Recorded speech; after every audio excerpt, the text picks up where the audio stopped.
communal, en fait une espèce de terrain vague situé au pied de la favelle.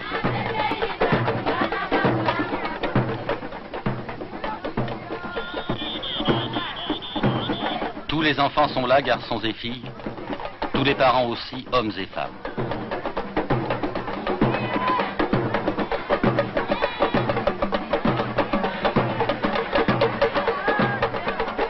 Et aussi, au grand complet, ce qu'on appellerait la fanfare locale, si une fanfare ne devait obligatoirement être composée de trompettes, clairons et autres cornets à piston, alors qu'ici, seuls jouent les tambours et l'indispensable sifflet, aux mains du chef d'orchestre.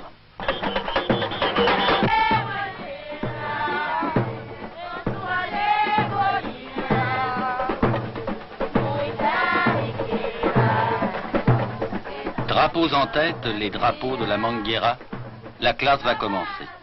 Car c'est à l'école que nous sommes. L'école de samba que possède chaque favelle et qui, d'un bout de l'année à l'autre, prépare le carnaval.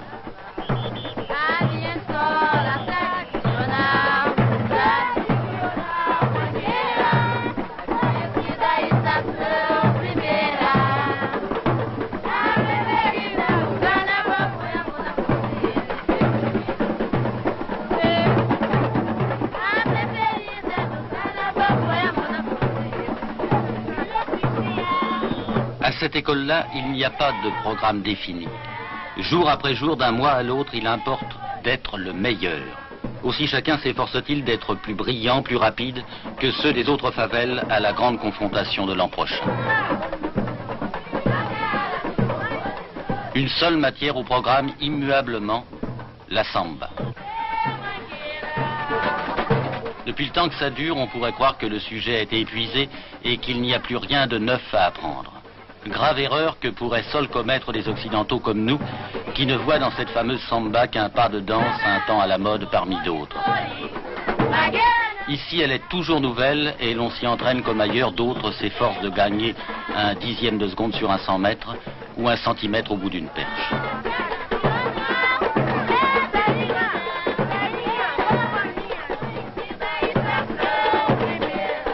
Les merveilleuses figures que l'on découvrira avec stupéfaction aux illuminations du prochain carnaval, l'invraisemblable résistance de ces danseurs qui tiendront 4 jours et 4 nuits durant le rythme, c'est ainsi qu'ils se préparent.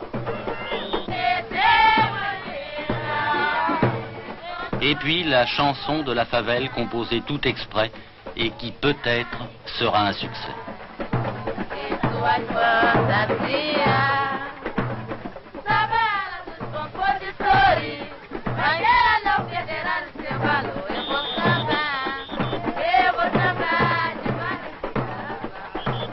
Il n'y a pas, à vrai dire, de professeur. À cette école-là, chacun aide son voisin et d'un jour à l'autre, l'ensemble s'organise jusqu'à une perfection complète.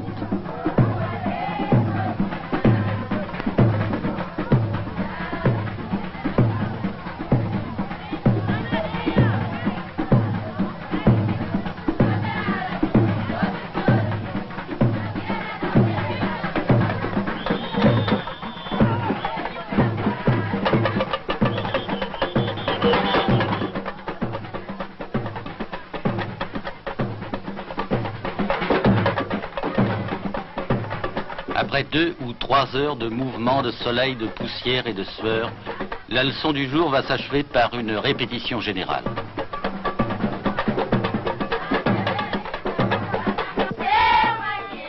Les porte-drapeaux en tête, on revient à la favelle.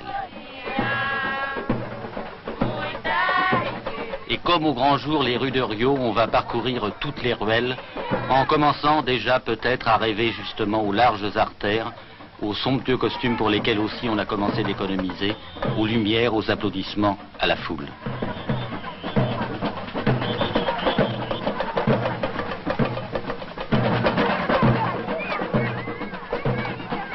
Personne à ce moment-là ne voit plus les pauvres maisons, les marches branlantes, la poussière, ni ne songe même au repas du lendemain.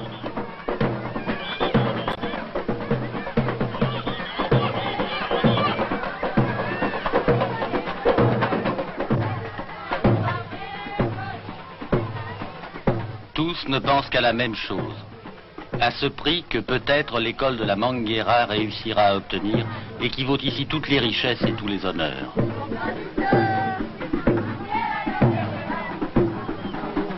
Avec le prix, ce seraient les tournées dans le pays et les disques qui se vendraient peut-être dans le monde entier.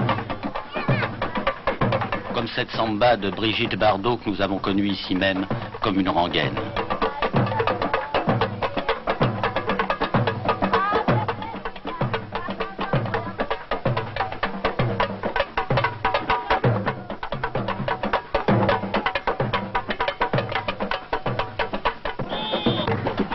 Pour tout cela et pour leur vie à part, les habitants des favelles ne sont pas près de les abandonner pour gagner l'équivalent brésilien de nos HLM.